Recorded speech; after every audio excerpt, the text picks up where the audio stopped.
yi nga xamante ne nag coow li tàmbale woon naa sax bari waaye laata loolu itam depuis quand nga doon tàmbalee cheminer ak Abdourahmane Diouf ci biir parti bi. waaw xam nga boo bëggee wax ci sa loo xam ne jàll na ci gannaaw. day xaw a jafe ndaxte foo lu ñuy wax divorce boo gis rek. am na lu ko lal. oui waaw te yaakaar naa ni comme que divorce dagan na. dañ jàpp ni rek sama génn ci Awalé du dagan la lu ma fa nekkoon tamit du dagan la man j'étais membre fondateur def naa fa liggéey bu am solo je pense que sénégalais yu bëri bu ñu ma gënee xam sax peut-être que c'est parce que je jouais à peu près même un rôle de porte-parole même si j'étais pas porte-parole. ah kon nekkoo woon porte-parole docteur. non ah d'accord j'étais le responsable adjoint des cadres. Donc dans ce parti donc pour man. jarul ñu ci xuus lu bëri ndaxte gis nga Aïda dans la vie gis nga même divorce bu amee diggante jëkkër ak jabar nañu sàmm maanaam dignité nit. kóllëre bi waaw kóllëre bi ak dignité bi waaw. kon ça veut dire que mbir yi mi ngi fi mais kañ nga tàmbalee woon sa dugg ci ndax mooy si sa yoon bu njëkk nga nekk. duggoon ci politique non du tout man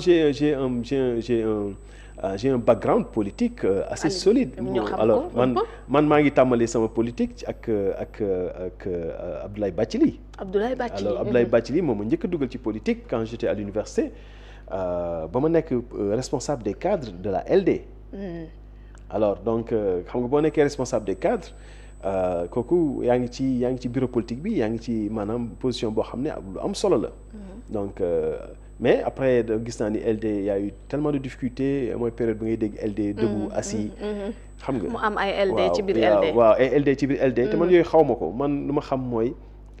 je suis très très organisé Aïda man dama bëgg organisation bu amee mu am maanaam ligne conduite boo xam ne day leer. nit ki fu mu jëm mu xam fan la jëm fu muy àgg mu xam fan lay àgg. man loolu dafa di lu am solo ci man. Donc LD yàgg naa fa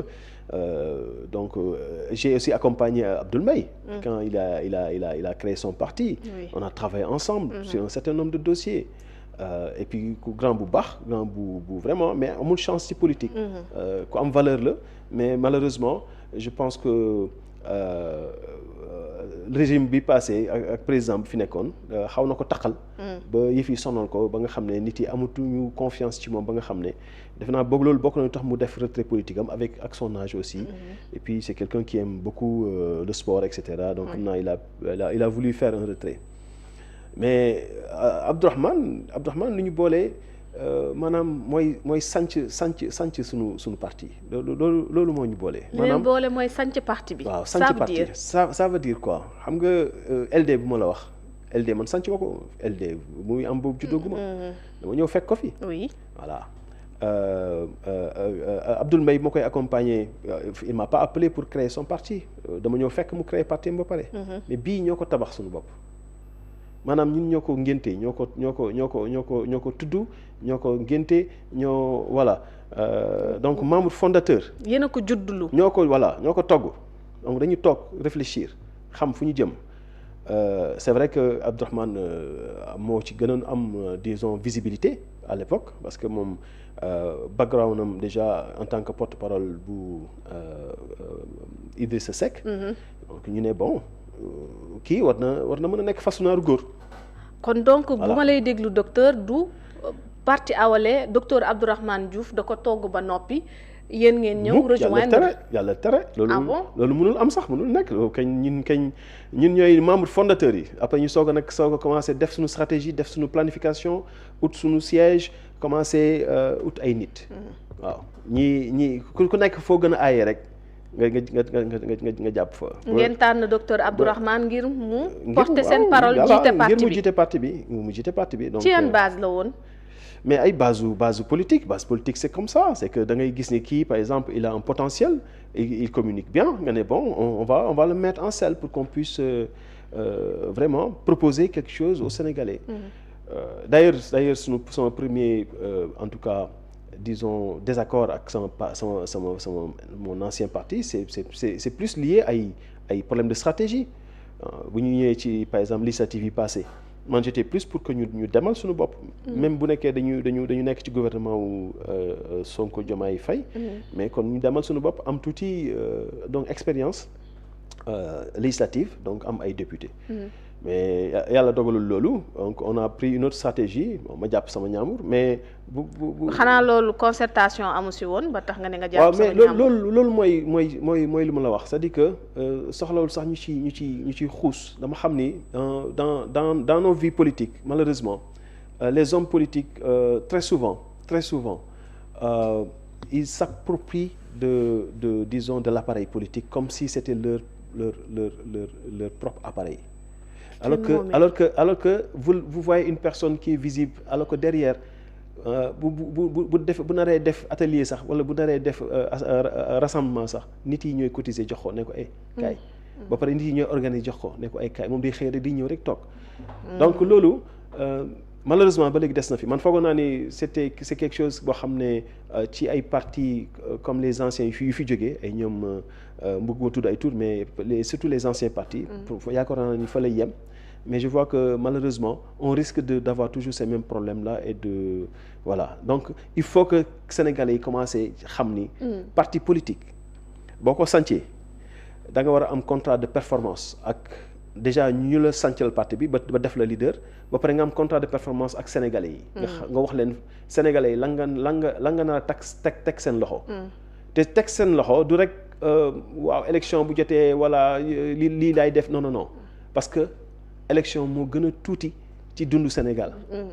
élection c'est périodique. oui. présidentielle c'est tous les 5 ans. oui. voilà nga dem locales yi c'est tous les 5 ans. voilà donc yooyu c'est périodique. léegi diggante at yooyu la ngay defal askan gi. waaw loolu nag problème la ci yenn parti politique yi. mën na la dara c'est que dara rien dara amu fa moo tax naxe mbaay bi aussi dafa jeex ñun nag Teranga Sénégal déjà loolu mouvement la boo xam ne dama ko yàggoon ma bët di ko denc di ci waxtaan ak samay nit ñuy dañuy am ay réunions des fois ay té débat ma ne donc xaaral ma fësal ko nag génne ko. ber sama daara mais ber daara boo xam ne daara ñëpp la ba pare am contrat de performance ba pare ak sénégalais yi xamal leen ni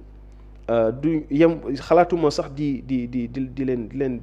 leen seeti wala di leen gis uniquement ci ay période électorale mais waxtu bii ñu nekk nii dafa di waxtu boo xam ne lu am solo la te chaque jour yàlla di sàkk dañ ci war a waxtaan muy lii nga xam ne mooy mbëbët di jóg ci pënd bi mooy ñoo xam ne bëgguñu étranger yi fi dëkk wala dañu xaw a siis suñu étranger yi fi dëkk yéen foofooy seen taxawaay dinaa ci ñëw docteur suñu taxawaay foofu la léegi dinaa ci ñëw mooy gis-gisu teraanga am na yeneen nag mais boobu dinaa bokk ñëw na ci point yi nga xam te ni ci la teraanga voilà Sénégal tënku voilà xaw ngaa cof tuuti li waral kon nga génn ci Awalé pourquoi justement nga ñëw fi coow li tàmbalee parce que en tout cas xawma dafa coïncider wala boog lan mooy élément déclencheur bi non parce que def na sortie coow li tàmbalee bari ngeen di waajal seen anniversaire docteur ñu dégg ni au contraire man dafa mel ni xam nga bu la yàlla bëggee da lay aar man yàlla dafa ma rawale balaay lii di am maanaam dama teel a téye sama bopp ci organisation bi joxetuma loxo joxetuma tànk joxetuma làmmiñ alors loolu ça a duré presque 6 mois 7 mois. voilà mbir yi di voilà non 6 mois 7 mois alors sama sortie pour mu leer que bu may génn c'est dû un peu à la dernière déclaration sur le fameux justice des vainqueurs. mooy bi premier sortie bi bu njëkkoon a def bu muy def alors que loolu pour man boo amee ànd ak say nawle am na nooy taxawee. ba nga xam ne maanaam gàcce du la dal ba te doo taqal sa waa parti aussi parce que ànd nawle dafa am ku ci nekk lu muy sàmm dëgg maanaam dañu war a dëggu dañu war a jub te waruñu jiital suñu bopp man loolu laa gëm ci politique waroo jiital sa bopp politique da ngay jiital askan bi waaw jiital askan bi nag bu la neexee nag nga jiital askan bu la gën a jege mooy maanaam sa gox waaw mais na nga jiital askan bi saa yoo yeewoo xoolal yow qu'est-ce que tu peux apporter lan nga mën a teg seen loxo waaye bul xool yow ñoom lu ñu mën a teg sa loxo donc pour man sortie boobu c'est sortie opportuniste la et c'était l'occasion pour man ma génn mais à ma grande surprise après juste sortie bi gis naa ni Sonko wax ci Terra meeting bi ay wax yoo xam ne lu jëm ci loolu ma xam ni daal yëf yi kon gën na takarnaase. gën na compliqué ni nga ko foogee woon da nga wax ni waxi opportuniste la lan carrément nga war a mën a gis ci docteur Abdourahmane Diouf du ma wax ci waxu docteur Abdourahmane Diouf. lan nga mën a gis dama koy jéggal parce que. mais déclaration bi lan nañ ci mën a jàpp ba c'est que déclaration bi yéen ñëpp déglu ngeen ko ñun xam nañ lu mu wax ak lu mu sous-entendre c'est très simple mooy tout simplement que le président de la République qui est Diomaye Diakhar Faye s'affirme. Quelqu'un qui dit à un président de la République de s'affirmer te yow faloo ko. yow xam nga ni sa doole ak sa kàttan sa am lépp boo ko tegoon du tax mu falu. ku ko fal moom la àndal te muy magam pour man loolu c'est inapproprié. da yow da nga kon da nga nekk da nga taxawaay ku gis ni. kàddu yu xaajale ñaar ñu xeexandoo pour accéder au pouvoir mais non seulement kàddu yu xaajale la mais bu nekkoon xaajale rek la mais da ngay xaajale ba pare bëgg a yow yëf yi ràccale jëmale sa kanam loolu moo rafetul politique kenn du ci maanaam kenn du ci combine man daal politique bu ma xam ku ma mës a xam Sénégalais yi ñu ngi may déglu ñoo mës a xam sama xarit ñu may liggéeyal politique xaw ma ci combine bi boobu ma bañ a am dara soxlawoo dara parce que li may am naa ko ba pare maa ngi liggéeyal sama réew maa ngi sant sama borom ci li mu ma jox. di ci sutura saa su ne donc politique boo ciy dugg da nga ciy dugg nga xam lu tax nga dugg ci mooy ngir yàlla. defaral askan bi parce que loolu moo yàq Sénégal oui. Sénégal depuis 1960 politique c'était noble 1960 ba 81 Senghor dem Abdou Diouf ñëw c'était noble Abdou Diouf dem noblesse bi commencé wàññeeku. Ablaye Wade ñëw fa la noblesse bi commencé wàññeeku. On a eu le défilé des Farba. Ablaye Wade indi Farba bi Senghor kay ñëw indi ñu Farba Ngom. c'est juste symbolique le nom ak famille yi yooyu ça n'a rien à voir am na ay Farba yu baax. mais dama bëgg expliquer rek nii loolu fa la réew mi commencé yàqu. Administration jaxasoo ku ci nekk dañ lay jox poste boo xam ne mérité woo ko xamoo sax lu ñu ciy liggéeyee nga nekk fa di fa def la ci dul noonu. Je pense que ñii ñëw tey ils vont pouvoir rétablir donc bu nekkee dañ ñëw pour rétablir lépp. parce que déjà dañu nekk ci maanaam situation boo xam ne yàlla daf ñu xaw a beral loxo parce que Aïda dañu nekk ci àdduna boo xam ne nit yi dañu sonn àdduna bi ñu ngi xeex sunu mbokk yi nga xam ne ay soudanais lañ waa Soudan ñu ngi reyante seen biir te bu leen fàtte suñuy mbokk lañ Sénégal dafa bokkoon ci empire Soudan suñuy mbokk lañ boo leen gisee seen i kanam ak suñuy xaru kanam xam nga ni niroo nañ waaw donc ñu ngi xeex ñu ngi reyante seen biir amuñu sax fu ñu daw donc ñun yàlla ci loolu mu suturaal ñu jox ñu gaz ak pétrole rax ci dolli mu changé ñu suñu régime bien que changement bi métti na y a eu 84 morts seen kiiwu martyr bi moo ko gisee sama yaram dafa doon daw parce que dafa métti da ngay gis ñoo xam ne seen tànk ñàkk nañ ko seen bët ñàkk nañ ko nga xam ne ñii ils ont fait la révolution qu'il fallait faire vraiment. donc discours boobu fi mu ñëwee ci wàllu yoon. nga gis ni ñëwul mais discours boobu mais dafa c'est que xamoo lu mu yàq c'est-à-dire que discours boobu moo gën a bon discours un opposant bu fi nekk di wax waxu picc discours boobu dafay yàq parce que dafay xajale dafay gën a xóotal distance bu am ci ñaari nit yoo xam dañu am ci ñoom yaakaar. kon loolu mën nañ jàpp ni li xóotal tey divergence bi ñuy wax ci diggante Sonko ak Diomaye dafa bokk ci discours yooyu noonu. alors moo tax dafa am ñu koy xam nga dafa am ñuy gas di yàq am ñuy sëq pour defar adduna noonu la mës a am adduna ba adduna di tukki loolu mooy am dafa am ñoo xam dañuy gas di yàq am ñoo xam ne ñu ngi sëq pour gën a defar. léegi bu nekkee ñuy gas ñoo ëpp ñuy sëq problème dina am naa yaakaar ni fu mu toll nii équilibre am na parce que am na ñuy gas comme discours boobu pour man discours buy gas la du buy defar mais ñu mel ni man ñu ngi taxaw xamal sénégalais yi ni que diggante Diomaye ak Sonko sunu teranga la ñu nekk benn. sunu teranga la ñu juboo nekk benn sunu teranga la Diomaye delloo ko teranga bu ko Sonko def suñu teranga la ndaxte ñun loolu lañ xam yéen jigéen ñi xam ngeen ni loolu saa su ne boo leen amee xew loolu ngeen di njëkk wax teranga dañ koy delloo teranga dañ koy delloo Diomaye Sonko daf ko jox teranga boo xam ne kenn mus ko jox doomu aadama en tout cas ci man ci li ma xam am na ñoo xam ne peut-être ñoo ma njëkk juddu am na lu ñu xam mais man ci li ma xam li ma dund as tuuti fii Sénégal ak ci gox gi ñuy wër ak àdduna bi gisuguma kenn koo xam ne yàlla war na la jox jagal na la jox maanaam li ñuy wax le pouvoir des urnes. nga war a mën a jiite réew ñu faagagal la nga jël ko jox ko keneen te ku nga ko jox du sax sa deret. du sax sa mbokk du sa nijaay du sa doom du sa rakk. mais nga jox ko koo xam ne bokk leen sax ethnie mais nga jàpp ni am na valeur yi nga am te loolu yi fu jullit la. ma lay fàttali nii on a sunu réew boo xam ne moo ñu jege te muy Côte d'Ivoire. boo leen seetaanee élection yi jàll gis ngeen Alassane Ouattara jël na 4e mandat te pourtant bu ñu defoon stratégie comme Sonko bu mu def du ci àgg. donc def ko dafa jafe te loolu teranga la. oui teranga bu rëy la. alors docteur tey ba nga déggee itam président bu Pastef ci Terra meeting bi tenir de tels propos sànq maa ngi lay dégg nga ne heureusement fekk na la nga génn ci parti bi mais bi mu ko teniree ci docteur Abdourahmane en tout cas ça a choqué plus d'un ndax yow choqué woon na la nga dégg ñu ne en tout cas jàpp nañu ne am na ay malversation yoo xamante ni am na. ay da di nga ma baal parce que foofu xam mooy li mu la wax gis nga ñun ay jullit lañ. oui te même sunu mbokk catholique yi sax ils ont les mêmes valeurs nit kenn ko pousse ba nga xam ne mais surprendre na la wala surprendre na nag docteur parce que c'est-à-dire que wax ci sax fu mu toll nii ay valeur la ñu wax en tant que ministre buy liggéey ak Ousmane Sonko walla ay de comprendre naa lu nga wax mais xam nga man dama bëgg ñu préserver aussi la dignité d'une personne. oui parce que lu ma fi wax rek ëllëg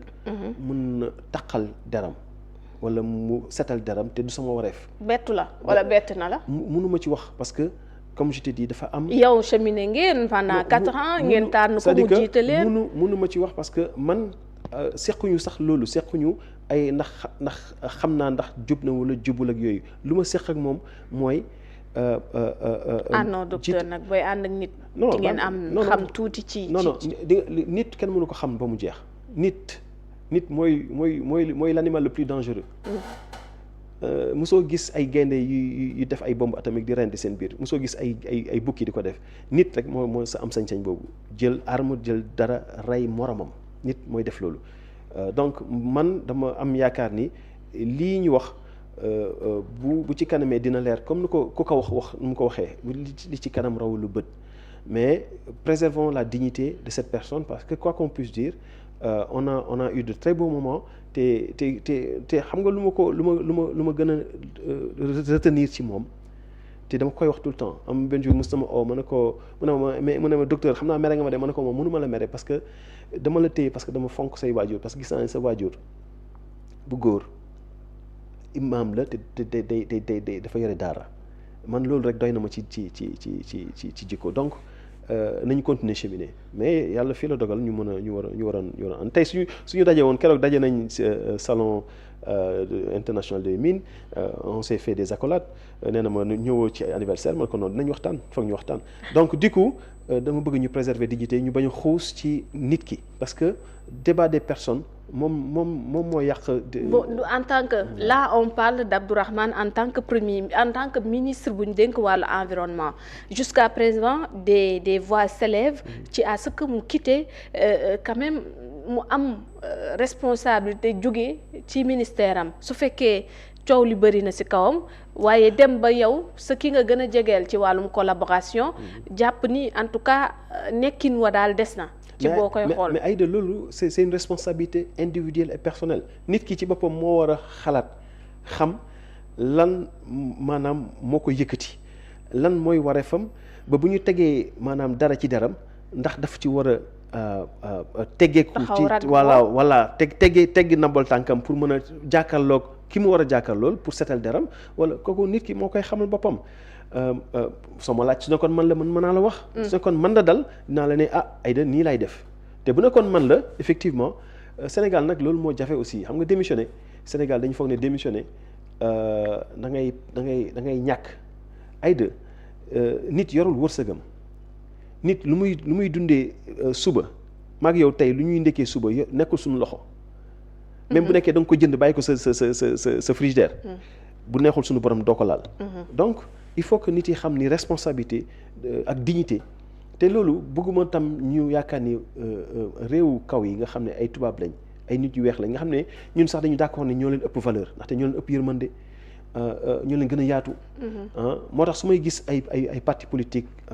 yuy wax ni ay nationaliste la ñuy fexe ba bàyyi ay genre monsieur Le Pen man monsieur Le Pen laa koy wooyee di wax lu ko neex ci assemblée yi loolu du suñu wareef donc tubaab yi ñoo leen gën en général wala gën boobu dafa war a nekk aussi ci ay jëf ci lu ñuy def bu nekkee démission dafa jot. mais tubaab bi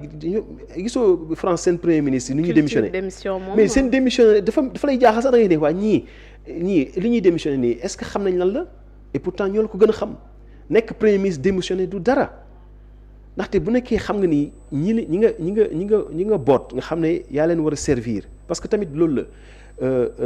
Sénégal les hommes politiques jàpp ñu ni politique boo ci duggee ba ñu jox la ndombal tàkk tu es un serviteur. ñoom pour ñoom buur nga buur du démissionné. moom see gis buur bi démissionné parce que dafay yaakaar ni moo ko moom. mais bu nekkee da nga jàpp ni yow serviteur nga da nga jàpp ni yow mindaan nga ñu wax ko mu leer mindaanu administration. parce que man mi di wax ak yow mindaan laa fu mu toll nii. mindaan administration parce que li may liggéeyal askan bi la. alors donc bu nekkee dañ la jox ndombal tànk te nga leer ni soit amoo ay compétence wala mu leer ni am na lu ci taq lu ci suuf. ñu ba ki nga xam ne moo la jiite yéeg ubbi kàddoom wax ci kaw. mais nga démissionné man bu nekkoon man la ma démissionné mais mënoo la wax place su. waaw Abdourahmane vraiment. oui ñi ngay jàpp ni ànd bi tey dina yomb ci liggéey bi nga xamante ni sénégalais itam ñu ngi koy xaar parce que ay résultats la ñuy xaar concrètement. alors xam nga loolu moo ma neex ci régime bi parce que dama jàpp naa ni c'est un régime de résultats et de performance. loolu la koy woon boo xoolee assemblée question d'actualité bi rek tu vois comment le premier ministre a discipliné ses ministres discipliné dans le sens maanaam ku ci nekk nga am sa wareef xam li la war ba pare ku ci nekk nga préparé xam ni yow tu dois être redevable askan bi da nga leen war a tontu ci parce que ñu nekk ci assemblée ñoo fi taxawal askan bi da nga war a tontu ci question yi ñu la laaj loo xam ne ci sa département bu nekkee sa département am na lu doxul dañ ciy wax nga jël kàddu tontu bu nekkee problème am na nga wax ni noo koy saafare loolu question de performance la moo tax damay faral di wax ni ci gouvernement wu Ousmane Sonko yàgg nañ tiñal kii di ministre de la justice Yacine Fall te mu nekkoon ministre waaw di ko xaw a parce que yaakaar nañ ni mën nañ ko comparer ak ñoo xam ne dañuy jël langue française dugal ko seen i poche di ko wañaar nu leen neexee loolu taxul nga am performance loolu bokkul sax ci performance performance mooy koo xam ne liggéey bu ñu ko jox dina ko def nu mu ko waree te ku mu ko jox kooku il est satisfait résultat donc ma jàpp ni Yacine Fall boobu bokk na ci ñu gën a am résultat moo tax mu nekk fu mu nekk moo tax mu am qualité bi mu am ci Ousmane Sonko loolu sama yaakaar la te gëm naa ni moo am donc pour revenir à li nga wax ni gis nga Diomaye ak Sonko certes am na bis bi mais dama yaakaar ni bis bi boobu mënul ñàkk benn mënul ñàkk déggoo bi